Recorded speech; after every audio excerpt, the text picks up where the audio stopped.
மாமா மாமா எங்க போற? செவ்வாய்க்கிழமை அதான் முருகன் கோயில் போறோம். ஒரு முக்கியமான விஷயம், வாமா போலாம். அதெல்லாம் போவாத, அபிஷேகம் முடிஞ்சிடும். ஒரு எமர்ஜென்சி மாமா, வா போலாம்.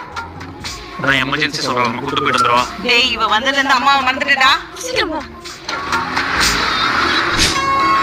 குடா ஃபைனல் எப்ப கிடைக்கும்? நாளைக்கு காலைல 10 மணிக்கு வா, எல்லாம் கிடைச்சிடும். சரி, ஓகே. என்ன ஃபைல், என்ன விஷயம்?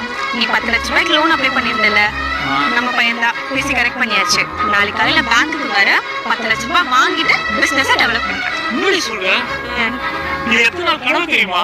ரொம்ப நன்றி வள்ளி. எனக்குலாம் எதுக்கு மாமா தேங்க்ஸ்? உனக்கு என்ன விஷயம் பிடிக்கும்னு சொல்லு, நான் மாமா செய்யறேன். பண்ணாலும் உன்னால பண்ண முடியாது மாமா, விடு. முருகனால செய்ய முடியாதுன்னு இருக்கு, சொல்லு பாப்போம். சின்ன வயசுல இருந்தே உனக்கு கேள்விப்பட்டிருக்கேன். அம்மா நிலா காட்டி சோறு விட்டுவாங்கன்னு. கேள்வி மட்டும் தான் பட்டிருக்கேனே தவிர அனுபவிச்சுக்கல. சரி விட மாமா, நீ எதுக்கு இதெல்லாம் ஃபீல் பண்ற? எதுக்கு மாமா நைட்டு மொட்டை மாடி கூட்டு வந்திருக்க?